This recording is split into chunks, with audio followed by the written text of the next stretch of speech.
اللہ اکبر لا الہ الا اللہ واللہ اکبر وللہ الحمد انہ وحدہ صدق وعدہ نصر عبدہ ہزم الاحزاب وحدہ لا الہ الا اللہ لبیک اللہم لبیک لبیک لا شریک لک لبیک ان الحمد والنعمت لک والملک لا شریک لک ان اللہ وملائکتہ یصلون علی النبی یا ایہا الذین آمنوا صلوا علیہ وسلموا تسلیما اللہم صلی وسلم وبارک علی سیدنا محمد وعلی آلہ وصحابہ وازواجہ وذریتہ اجمعین بقدر حسنہ ونورہ وجمالہ وکمالہ رب اشرح لی صدری ویسر لی امری واحلل عقدۃ من لسانی یفقہوا قولی ربنا ادخلنا مدخل صدق واخرجنا مخرج صدق واجعل لنا من لدنک سلطانا نصیرا وجاء الحق وزهق الباطل ان الباطل کان زہوقا۔ آج آپ سے کچھ اہم باتیں کرنی ہیں، فلسطین کے بارے میں بھی، غزوہ ہند کے بارے میں بھی، اور اس معاہدہ ابراہیمی کی شیطانی سازش کے بارے میں بھی۔ اہل فلسطین کی ایک بد دعا ہے جو انہوں نے باقی مسلمان امت کو دی ہے۔ انسان کے وجود کے رونگٹے کھڑے ہو جاتے ہیں کہ جب اہل فلسطین کے ان مساکین اور مجاہدین اور مرابطین کی یہ بد دعا آپ سنتے ہیں تو، اور یہ بد دعا انہوں نے کافروں کے لیے نہیں دی، یہ بد دعا انہوں نے مسلمان ملت کے لیے دی ہے، مسلمان امت کے لیے دی ہے کہ جس نے کوفیوں کا کردار ادا کرتے ہوئے سیدی رسول اللہ کی اس بہترین امت کو عین اس آزمائش میں، اس کربلا میں تنہا چھوڑ دیا۔ اہل فلسطین کی بد دعا ہے کہ یا رسول اللہ ان کی شفاعت مت فرمائیے گا جس نے ہم کو اس وقت تنہا چھوڑ دیا۔ اللہ اکبر وللہ الحمد۔ اور یاد رکھو اچھے طریقے سے کہ کائنات کی بہترین امت اس وقت غزہ میں ہے، سیدی رسول اللہ کے دعا یافتہ ہیں، اعلیٰ ترین رباط میں ہیں، اعلیٰ ترین مرابطین کے شہداء اور ان کے خاندان اور ان کے یتیم اور ان کی بیوائیں ہیں وہاں۔ اور یہ وہ جماعت ہے کہ جس کی دعا یا بد دعا میں اور اللہ کے عرش میں کوئی پردہ نہیں ہے۔ ان کی بد دعائیں اور ان کی آہیں اور ان کی سسکیاں اور ان کی چیخیں اللہ کا عرش ہلا رہی ہیں، اور وہ تمہارے حق میں بد دعا کر رہے ہیں کہ یا رسول اللہ ان ظالموں اور ان فاسقوں اور ان کوفیوں کی شفاعت مت فرمائیے گا جنہوں نے اس کربلا میں ہم کو تنہا چھوڑ دیا۔ آج 8 محرم ہے، عرب دنیا میں 9 محرم ہے، عاشورہ شروع ہو چکا ہے، پوری دنیا لاکھوں کروڑوں کی تعداد میں جلوس نکال رہی ہے امام حسین کو یاد کرتے ہوئے، کربلا کے ظلم پر ماتم کر رہی ہے، اور جو تمہاری آنکھوں کے سامنے آج حسینی قافلے پر کربلا مچی ہوئی ہے اس کے لیے پانی کا کوئی گلاس نہیں بھیجتا، اس کے لیے کوئی آواز نہیں اٹھاتا۔ اپنی پوری زندگی کو تم حرام کر لو گے اگر آج تم نے اہل غزہ کی بد دعائیں سمیٹ لی تو، اگر آج تم غزہ کے رباط میں شامل نہ ہوئے تو۔ ساری زندگی تم حلال مال کماؤ، خون پسینے کی کمائی سے حلال رزق کو کماؤ، لیکن اگر تم زکوٰۃ نہیں نکالتے تو اپنا سارا مال حرام کر لیتے ہو۔ یہی شریعت کا قانون ہے نا۔ اسی طرح ساری زندگی تم کہو کہ میں تو حسین کا ماتم کرتا آیا ہوں، میں تو حسینی ہوں، میں تو کربلائی ہوں، لیکن جب وقت کی کربلا آئی، وقت کا حسینی قافلہ تمہارے سامنے پہنچا تو تم نے اس کو یہودیوں، کفار، یزیدیوں اور فرعونوں کے آگے مرنے چھوڑ دیا، یہاں تک کہ مسلمان مظلوم تمہیں بد دعائیں دینے پر آ گئے، اور پھر بھی تم ٹس سے مس نہیں ہوئے۔ یاد کرو بالکل وہی بد دعائیں ہیں یہ جو اہل غزہ آج اس امت کو دے رہے ہیں، جو اس وقت بی بی زینب نے اہل کوفہ کو دی تھی۔ انہوں نے بھی اہل کوفہ کو مخاطب کر کے یہی فرمایا تھا، جس کا مفہوم ہے کہ تم تباہ و برباد ہو جاؤ، غرق ہو جاؤ، تم کو ہمارے نانا کی صفات نصیب نہ ہو، ساری زندگی ماتم کرو اور تم رو کیونکہ تم نے ہم کو کربلا میں دھوکہ دیا۔ اگر آج مسلمان دنیا میں کسی کو یہ خوش فہمی ہے کہ وہ بہت نیک ہے، بڑے صالح اعمال کرتا ہے، نماز روزہ حج اور عبادات کرتا ہے، تو اس تکبر کو اپنے دماغ کے بھوسے میں سے نکال دو کہ تم کو اہل غزہ کی بد دعائیں لگی ہوئی ہیں، تم کو اہل غزہ کی لعنت پڑ چکی ہے، کیونکہ تم نے اہل غزہ کو اس وقت تنہا چھوڑ دیا۔ اور اگر تم غزہ کے رباط میں شامل نہیں ہو تو صاف سن لو، تم بد نصیب ہو، تم لعنتی ہو۔ کیا حکومتوں کو الزام مت دو، وہ اپنے اعمال کے ذمہ دار ہیں۔ حکومت نماز پڑھے یا نہ پڑھے تم پر نماز فرض ہے، حکومت روزے رکھے نہ رکھے تم نے روزے رکھنے ہیں، حکومت حج کرے نہ کرے تم نے اپنا حج کرنا ہے، حکومت غزہ کے رباط میں شامل ہو نہ ہو تم نے شامل ہونا ہے۔ وہ کیسا لعنتی شخص ہوگا جس کے سامنے غزہ کا رباط ہو اور وہ اس میں شامل ہونے سے انکار کر دے. غربت کا تانا مت دو کہ میں تو غریب ہوں. سیدی رسول اللہ کے پاس بھی بہت غریب صحابہ تھے، لیکن انہوں نے بھی کسی جہاد کو، کسی غزوے کو ترک نہیں کیا. ساری، چاہے حضرت عمر گھر کا آدھا سامان لائے، حضرت ابوبکر گھر کا پورا سامان لائے. جب ایک صحابی کے پاس کچھ بھی نہیں ہے تو ساری رات کام کر کے مٹھی بھر کھجور کمائی اور وہ لا کے دی. اور سیدی رسول اللہ نے فرمایا کہ یہ مٹھی بھر کھجور اس تمام سامان سے زیادہ ہے جو پورے اہل مدینہ نے جمع کیا ہے. اللہ نیتوں کو دیکھنے والا ہے. یہ بہانے مت کرو کہ میں غریب ہوں. تم غریب ہو تو تم 10 روپے نکال سکتے ہو. کیوں؟ ایزی لوڈ بھی تو اپنے فون میں تم کرواتے ہو نا، اپنے گھر کا بجلی کا بل بھی دیتے ہی ہو نا، اپنے اوپر بھی تو خرچ کرتے ہو. جب جہاد کا وقت آتا ہے تو امیر اور غریب کا سوال نہیں ہے. اپنی حیثیت سے یا اس سے بڑھ کر عطا کرو، نکالو، تقسیم کرو، دو. حکم ہے تم پر، یہ احسان ہوگا اللہ کا کہ اگر اللہ تمہارے مال کو قبول کر لے. سیدی رسول اللہ کو حکم ہے قرآن میں، خذ من اموالہم صدقہ، ان کے مال سے صدقہ نکلوائیے اور پھر ان کے لیے دعا فرمائیے کہ جب آپ ان کے مال، یہ اپنا مال خرچ کرتے ہیں تب ان کا تزکیہ ہوتا ہے، تب ان کی طہارت ہوتی ہے، تب ان کی پاکیزگی ہوتی ہے، تب یہ صاف ہوتے ہیں. جیسے تم زکوٰۃ نکالتے ہو تو تمہارا مال پاک ہوتا ہے، اسی طرح جب تم اللہ کی راہ میں جہاد کے لیے خرچ کرتے ہو تو تمہارا وجود اور تمہارے اعمال پاک ہوتے ہیں. یہ کیسے ممکن ہے کہ 25 کروڑ پاکستانی ہو، دنیا کے امیر ترین پاکستانی ہو، اور غزہ کے 17-18 لاکھ مسلمانوں کی کفالت نہ کر سکے؟ پھر تم یہ توقع کرتے ہو کہ اللہ تمہاری دعائیں قبول فرمائے گا، پھر تم یہ توقع کرتے ہو کہ اللہ تمہارے لیے دنیا آخرت میں خیر کرے گا، سیدی رسول اللہ تمہاری شفاعت کریں گے، تم کو حوض کوثر کا پانی پلایا جائے گا. کس قسم کے تم بے وقوف اور جاہل انسان ہو. تمہارے خیال میں سیدی رسول اللہ تمہارے ساتھ کس نگاہ سے تمہاری طرف دیکھیں گے جب اہل غزہ کی جانب سے تمہارے خلاف مقدمہ درج ہوگا؟ تو جب اہل غزہ روتے پٹتے شہید، وہ 70,000 شہید جن کا سیدی نے فرمایا تھا کہ میرے پاس کٹے پٹے جسموں کے ساتھ لائے جائیں گے، جب وہ سیدی کے دربار میں بیٹھ کر کہیں گے کہ مالک یہ ہیں مسلمان امت آپ کی اس وقت کی جس نے ہم کو کربلا کے میدان میں مرنے کے لیے چھوڑ دیا تھا، ان کی شفاعت مت فرمائیے گا. اب مجھے بتاؤ، دنیا کی اور کون سی طاقت ہے جو سیدی رسول اللہ کے دربار میں تمہاری شفاعت کروا سکے؟ جب اہل غزہ تمہارے خلاف مقدمہ لے کر آئے ہوں گے تو اگر یقین نہیں آتا تو اہل غزہ کی ویڈیوز اٹھا کے دیکھ لو. ہر روز ویڈیوز آ رہی ہوتی ہیں، ان کے یتیم، ان کی بیوائیں، ان کے بوڑھے، ان کے شہداء کے بچے، ان کے مجاہدین.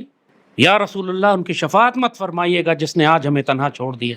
تم اہل غزہ کے لیے آواز تو اٹھا سکتے ہو نا. آواز نہیں اٹھا سکتے تو ان کے لیے دعا تو کر سکتے ہو نا. دعا نہیں کر سکتے تو ان کے لیے کوئی مال اور کوئی تحفہ تو بھجوا سکتے ہو نا.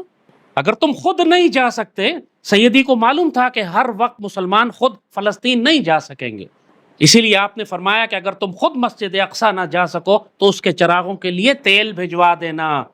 آج اس کا مفہوم یہی ہے کہ اگر تم مسجد اقصیٰ کے محافظین کے ساتھ لڑنے کے لیے غزہ نہیں جا سکتے تو ان کی کفالت کرنے کے لیے پانی کے ٹینکر بھجوا دینا. پتہ نہیں کون سی شریعت پہ تم چلتے ہو. واللہ یہ اللہ کے رسول کی شریعت نہیں ہے جس پر تم چل رہے ہو. قرآن میں جتنا بڑا عذاب، جتنی بڑی لعنت، جتنی بڑی وعید ان منافقین کے بارے میں ہے کہ جو وقت جہاد پر نہیں جاتے، وہ مشرکین اور یہود اور نصارہ کے بارے میں بھی نہیں ہے. یہ مشرکین اور یہود اور نصارہ کے بارے میں بھی نہیں لکھا قرآن میں کہ یا رسول اللہ آپ 70 مرتبہ بھی اگر ان کی مغفرت کریں گے تو اللہ ان کو معاف نہیں کرے گا. یہ منافقین کے بارے میں لکھا ہے. اور وہ منافقین جو جہاد کے وقت جہاد کرنے سے انکار کر دیں، جہاد کے وقت اپنا مال خرچ نہ کریں، یہاں تک کہ نوبت یہ آ جائے کہ جو اعلیٰ ترین وجود ہیں اس کائنات کے، جو مجاہدین اور مرابطین ہیں، جو مسجد اقصیٰ کے محافظین ہیں، وہ تمہارے لیے بد دعا کرنے پر آ جائیں. ان للہ و انا الیہ راجعون. اب تم بچ کے دکھاؤ ذرا. دیکھو کوئی تمہارا پیر، کوئی تمہارا امام، کوئی تمہارا مولوی، کوئی تمہارا لیڈر بچا سکتا ہے اس بد دعا سے جو اہل فلسطین نے تمہارے خلاف کر دی. اتنا بڑا جہاد تمہارے سامنے ہو رہا ہے، کائنات کا حسین خوبصورت ترین بابرکت ترین رباط ہو رہا ہے، بری طرح سے مسلمان تمہاری آنکھوں کے سامنے کاٹے جا رہے ہیں، اور تمہیں اللہ نے توفیق ہی نہیں دی کہ تم اس میں شامل ہو. اپنی بدنصیبی کا اندازہ کرو کہ تم کتنے بدنصیب. تمہارا مال ہی اللہ نے قبول نہیں کیا کہ وہ غزہ اور فلسطین کے مسلمان استعمال کر سکے. اپنی بدنصیبی پر رو اور ماتم کرو. یہ ہے اصل جگہ ماتم کرنے کی. اب جلوس نکالو اپنا ماتم کرتے ہوئے کہ ہم ایسے بدنصیب ہیں کہ ہم کو غزہ کا رباط ملا، 1.5 سال ہو گئے لیکن ہم اس میں شریک نہ ہو سکے. یہ ہے ماتم کرنے کی جگہ، اس پر ماتم کرو. کوئی عذر اس امت اور ملت کے پاس نہیں ہے، کوئی عذر ہماری حکومتوں کے پاس نہیں ہے. اس دن ایک وزیر کو سن رہا تھا، میں ٹی وی پر بیٹھ کے بک بک کر رہا تھا کہ دنیا میں اتنا ظلم کبھی نہیں ہوا جتنا غزہ میں ہو رہا ہے، غزہ والوں نے بڑی قربانیاں دے دی اور بڑا انہوں نے ظلم ہو گیا۔ او بغیرتے، تو وزیر ہے، اختیار اور طاقت تیرے پاس ہے، تجھے کون روک رہا ہے کہ تو غزہ کے مسلمانوں کی کفالت نہ کرے یا پاکستان سے فنڈ اکٹھا کر کے نہ بھیجے؟ یہ معذور بڑھیا کی طرح ٹی وی پر بیٹھ کے تو ماتم کس لیے کر رہا ہے؟ تیرا خیال ہے اتنی ایسی اچھی اچھی باتیں کرنے سے تیری مغفرت ہو جائے گی؟ جب سارا اختیار اور طاقت رکھتے ہوئے تو ایک معذور بڑھیا کی طرح صرف ماتم کر رہا ہے، تیری سفارش ہو جائے گی، تجھے بخش دیا جائے گا، تو اہل غزہ کی بددعاؤں سے بچ جائے گا۔ جس کا جتنا اختیار ہے اس کی اکاؤنٹیبلٹی اور احتساب بھی اتنا ہی زیادہ ہے۔ لیکن وہی بات کہ ہر مسلمان اپنا ذمہ دار ہے، اور واقعی سنجیدگی سے سوچو کہ اگر تم ابھی تک غزہ کے رباط میں شامل نہیں ہو تو صحیح معنوں میں پریشان ہونے کا وقت ہے کہ کہیں تم کو سیدی رسول اللہ نے اپنی امت سے باہر تو نہیں نکال دیا۔ تم سے یہ توفیق کیوں سلب کر لی گئی، چھین لی گئی کہ تم اہل غزہ میں شامل ہو سکو، ان کے رباط میں شامل ہو سکو؟ تمہیں گھر بیٹھے موقع مل رہا ہے کہ سیدی نے فرمایا کہ جس نے مجاہد کے لیے کھانا بھیجا، پانی بھیجا، اس کی کفالت کی، اس کے خاندان کی کفالت کی، وہ اسی طرح ہے جیسے مجاہد جو جہاد کرتا ہے میدان جنگ میں۔ اللہ تو تمہیں گھر بیٹھے موقع دے رہا ہے کہ غزہ کے رباط میں شامل ہو۔ اس دن غزہ کے مسلمانوں نے اپنی محبت اور پیار میں ایک چھوٹا سا سرٹیفکیٹ بنا کے ہمیں بھیجا، اہل پاکستان کا شکریہ ادا کرنے کے لیے، کہ ان پاکستانی مسلمانوں کے لیے کہ جو اس رباط میں ہمارے ساتھ شامل ہیں، اور 100 دعائیں لکھی اس کے اندر کہ اللہ تعالیٰ آپ کے لیے دو جہانوں کی خیر کرے، ہم گواہی دیتے ہیں کہ آپ نے ہمیں تنہا نہیں چھوڑا۔ اللہ اکبر وللہ الحمد۔ اگر یہ بات سنت کے خلاف نہ ہوتی تو ہم اس سرٹیفکیٹ کی ہزاروں کاپیاں کروا کے ہر اس مسلمان کے گھر بھیجتے جس نے غزہ کے رباط میں شرکت کی ہے، اور اس سے کہتے کہ اپنے ساتھ سنبھال کے رکھو، جب قبر میں فرشتے تمہارا حساب کرنے آئیں تو یہ سرٹیفکیٹ دکھانا کہ ہم نے سیدی رسول اللہ کی امت کو تنہا نہیں چھوڑا تھا۔ اپنا احتساب خود کرو، دیکھو کہ تم کہاں کھڑے ہو، تم اس امت کا حصہ بھی ہو یا نہیں۔ اگر تم اس امت کا حصہ نہیں ہو، اس کا درد محسوس نہیں کر رہے، اس کی تکلیف محسوس نہیں کر رہے، مسجد اقصیٰ کے دفاع میں شامل نہیں ہو، غزہ کے رباط میں تمہارا مال اور تمہارا خون اور پسینہ شامل نہیں ہے، تو بہت زیادہ فکر کرو، بہت زیادہ فکر کرو کہ تم کہیں اس جماعت میں نہ ہو جاؤ جس کو اہل غزہ کی بددعائیں لگی ہوئی۔ استغفر اللہ العظیم۔ یہ جنگ تو غزہ کی کبھی نہ کبھی ختم ہو ہی جائے گی۔ یہ تو اللہ نے ہمیں موقع دیا ہے۔ پاکستان میں ہزاروں لوگ ہیں جنہوں نے زندگی میں پہلی مرتبہ کسی جہاد میں پیسے لگائے۔ لوگوں کو جہاد میں خرچ کرنا نہیں آتا کیونکہ ساری زندگی کبھی خرچ کیا ہی نہیں، نہ کبھی اللہ کی راہ میں جہاد کیا، نہ اللہ کی راہ میں تلوار نکالی، نہ کسی مجاہد کے لیے سامان دیا، نہ کسی مجاہدین اور ان کے خاندانوں کی کفالت کی۔ پہلی مرتبہ یہ مسلمان کر رہے ہیں۔ اللہ نے ان کو موقع دیا ہے اہل غزہ کے صدقے کہ تم بھی رباط میں جہاد میں شامل ہو سکو۔ یہ تو اہل غزہ کا احسان ہے اہل پاکستان پر کہ ہمیں موقع دیا انہوں نے کہ ہم یہاں بیٹھ کر فلسطین کے رباط میں شامل ہو سکیں۔ ہم کوئی احسان نہیں کر رہے ان کے اوپر، انہوں نے ہم پر احسان کیا ہے، انہوں نے ہمارے لیے ایک راستہ بنایا ہے، انہوں نے اپنے کردار سے ہمیں یہ دکھایا ہے کہ جب کل تم غزوہ ہند میں جاؤ گے تو ماتم مت شروع کر دینا، یہی آزمائشیں تمہارے اوپر بھی آئیں گی، یہی مشکلات تمہارے اوپر بھی آئیں گی۔ جب تم اللہ کی راہ میں جہاد کرو گے تو پوری دنیا تمہیں گھیر کر اسی طرح مارے گی۔ اہل پاکستان کے سامنے اہل غزہ نے اپنے آپ کو قربان کر کے مثال بنا دیا ہے۔ اور یاد رکھو کہ جو آج اہل غزہ کے ساتھ نہیں کھڑا، اس رباط میں شامل نہیں ہے، غزوۃ الشام میں شامل نہیں ہے، مسجد اقصیٰ کے دفاع میں شامل نہیں ہے، اس کے نصیب میں غزوہ ہند بھی نہیں ہے۔ وہ بھارت سے جنگ کر لے گا، اس کے نصیب میں غزوہ نہیں لکھا جائے گا، غزوۃ الہند نہیں لکھا جائے گا۔ اور غزوہ ہند کے معاملے میں یہ بات تم سب کو نصیحت کرنی ہے کہ اس غزوے کی تیاری یہ نہیں ہے کہ تمہارے پاس اسلحہ ہو یا تمہیں ملٹری ٹریننگ آتی ہو۔ جس سے بات کرو غزوہ ہند کی تیاری کرو تو کہتے جی ہمیں تو جنگ ہتھیار چلانا نہیں آتا۔ او بے وقوف انسان، ہتھیار چلانے سے پہلے 1000 کام ہیں جو تم نے کرنے ہیں، جو تم نہیں کر رہے، جو تم کر سکتے ہو، جس میں پیسہ نہیں لگتا، جس میں تمہاری نیت لگتی ہے۔ پہلا کام تم نے کرنا ہے، غزوہ ہند کی اگر تمہاری نیت ہے تو پہلا کام تم نے کرنا ہے فلسطین کے رباط میں شامل ہونا ہے۔ یہ پہلا قدم ہے تاکہ اللہ تم کو قبول کرے غزوہ ہند کے لیے۔ یہ وہ صدقہ ہے، یہ وہ زکوٰۃ ہے جو تم نے نکالنی ہے، یہ وہ جہاد بالمال ہے جو تم نے کرنا ہے۔ اور اس کے بعد دوسرا شرط یہ ہے کہ تم نیت کرو کہ میرے مالک، میں غزہ کے رباط میں شامل ہوں، ان مرابطین کے ساتھ ہوں، اسقلان کے رباط میں ہوں، مجھے توفیق اور اجازت عطا فرما کہ میں غزوہ ہند میں بھی شامل ہوں۔ اور اس کے بعد اگر تم مارے جاتے ہو غزوہ ہند میں تو اللہ تم کو غزوہ ہند کے شہداء میں سے لکھے گا۔ کہ یہ وہ جس نے سیدی رسول اللہ کی امت کو تنہا نہیں چھوڑا، جس کو اہل غزہ کی بد دعائیں نہیں لگیں۔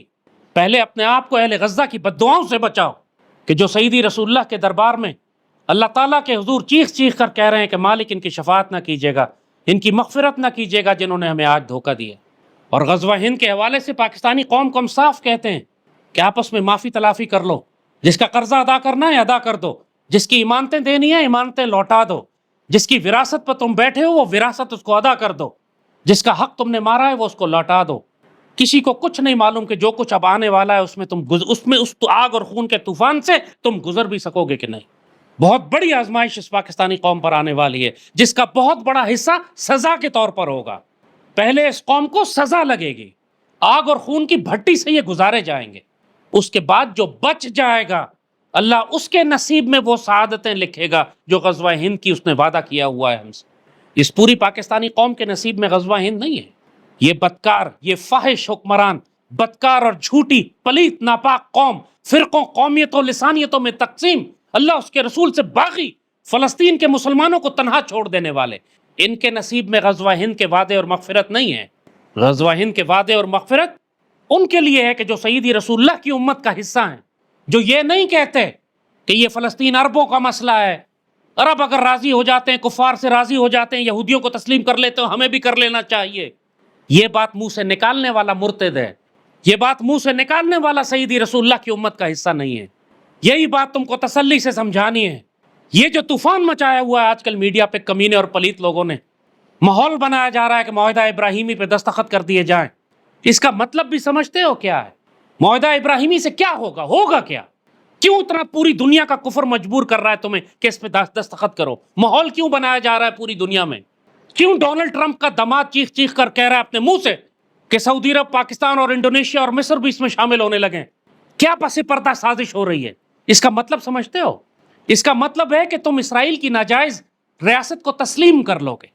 75-80 سال سے جو پاکستان کا عقیدہ ہے کہ ہم اس خنجر کو جو مسلمانوں کے قلب میں ہے ہم تسلیم نہیں کریں گے، ہمارے پاسپورٹ پر لکھا ہوتا ہے، یہ اس معاہدہ ابراہیمی کا مطلب ہے کہ اسرائیل کی ریاست کو تسلیم کیا جائے گا۔ اس کا مطلب ہے کہ پورے فلسطین کے مسلمانوں کو ذبح کرنے کی اجازت دے دی جائے گی اسرائیل کو، کہ غزہ کے مسلمانوں کو غزہ سے نکال کر دنیا میں بکھیر دیں اور مغربی کنارے پر یہودی قبضہ کر لیں۔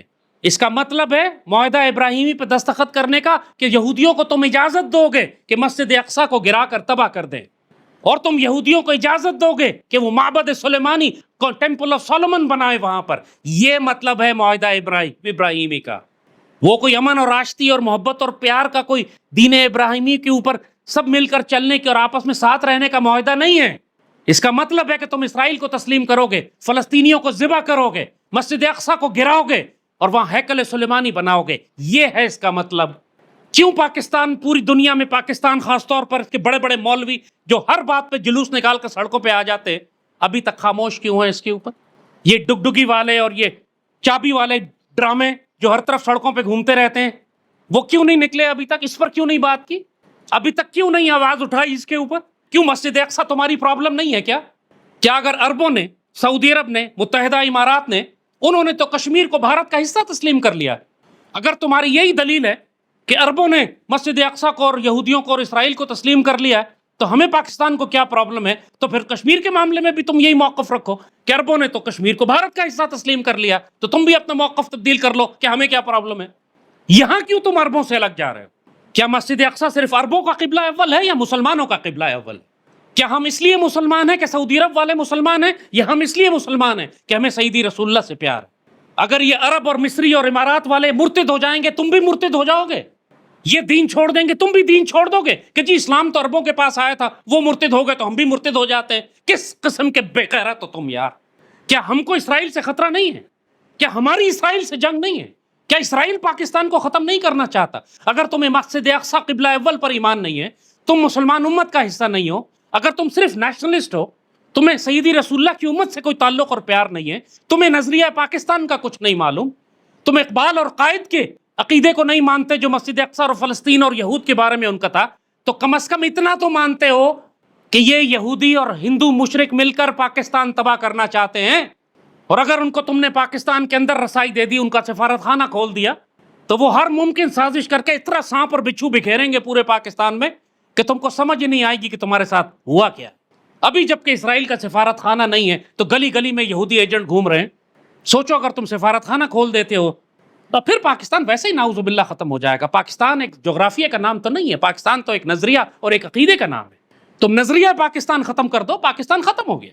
ہم کو اتنا خطرہ دشمن کے ایٹمی ہتھیاروں اور جہنم کے کتوں سے نہیں ہے جتنا معاہدہ ابراہیمی سے ہے، کہ یہ معاہدہ ابراہیمی جو ایک چھپا ہوا حملہ ہمارے اوپر ہو رہا ہے، یہ نظریہ پاکستان کی جڑ کاٹ دے گا۔ اس کے بعد پاکستان کا وجود، اس کا کوئی جواز نہیں بچے گا۔ ہم بنے اس لیے تھے کہ ہم نے یہود کو ختم کرنا تھا، ہم بنے اس لیے تھے کہ ہم نے غزوہ ہند کرنا تھا، ہم بنے اس لیے تھے کہ ہم نے امت مسلمہ کی قیادت کرنی تھی، ہم بنے اس لیے تھے کہ ہم نے عالم اسلام کے قلب میں یہ خنجر جو گھسویا گیا یہودیوں، عیسائیوں اور یہودیوں کی طرف سے، ہم نے اس خنجر کو کاٹ کے، اس ہاتھ کو کاٹ کے پھینکنا تھا۔ یہ ہمارا مقصد تخلیق تھا۔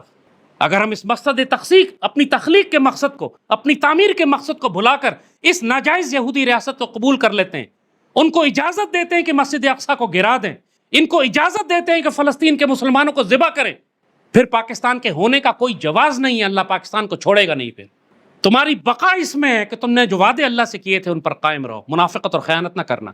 ابھی تک مجھے حکومت پاکستان اور پاک فوج کی طرف سے کوئی واضح موقف نہیں نظر آیا اس کے اوپر۔ بہت زیادہ گمراہی اور کنفیوژن پھیلائی جا رہی ہے۔ صاف بات کریں، کسی صورت میں اس معاہدہ ابراہیمی کو قبول نہیں کیا جائے گا۔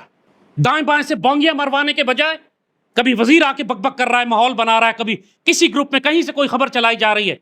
حکومت پاکستان صاف موقف بیان کرے کہ جو دباؤ پوری دنیا سے ہمارے اوپر آ رہا ہے معاہدہ ابراہیمی کے بارے میں، پاکستان اس کے بارے میں کیا کہتا ہے، کھل کے بات کریں۔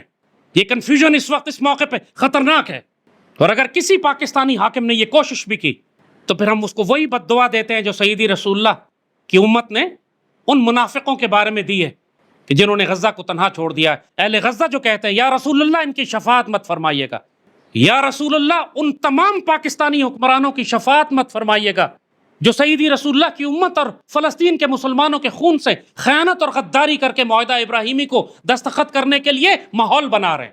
یا رسول اللہ ان کی شفاعت مت فرمائیے گا، ان کو ذلیل و خوار کیجیے گا، ان کو دنیا اور آخرت میں رسوا کیجیے گا، ان کی اولاد کو ان کی آنکھوں کے سامنے ہلاک کیجیے گا۔ جو سیدی رسول اللہ کی امت کو ہلاک ہوتے دیکھ رہے ہیں، اس کے باوجود یہودیوں کے ساتھ یہ معاہدہ کرنے جا رہے ہیں کہ ہم فلسطین تمہارے حوالے کرتے ہیں، مسجد اقصیٰ کو تمہیں گرانے کی اجازت دیتے ہیں، ہیکل سلیمانی بنانے کی اجازت دیتے ہیں۔ مالک جو یہ خیانت کر رہا ہے وہ آپ کے حوالے، اللہم انت علیہم، اللہم انت علیہم، اللہم انت علیہم، دمر دیارہم ولا تجعلنا منہم، اللہم اجعلنا ممن نصر دین سیدنا محمد صلی اللہ علیہ وسلم، اللہم لا تجعلنا ممن خزی دین سیدنا محمد صلی اللہ علیہ وسلم، اللہم ارزقنا غزوۃ الہند، اللہم ارزقنا غزوۃ الشام، اللہم اجعلنا من مرابطین الغزہ، اللہم ارزقنا خلافت اللہ منہاج النبوہ وحیات الطیبہ ورزق الکریم وحسن الخاتمہ، اللہم اجعلنا من اسود اللہ اسود الرسول، اللہم اجعلنا من سیوف اللہ وسیوف الرسول، اللہم دمر دیار الکفار والمنافقین ولا تجعلنا منہم، اللہم علیک توکلنا لا الہ الا انت نستغفرک ونتوب الیک، نستغفرک ونتوب الیک، نستغفرک ونتوب الیک۔ صلی اللہ تعالی علی خیر خلقہ نور عرشہ زینت فرشہ سیدنا محمد وعلی آلہ وصحبہ وسلم، آمین یا رب العالمین۔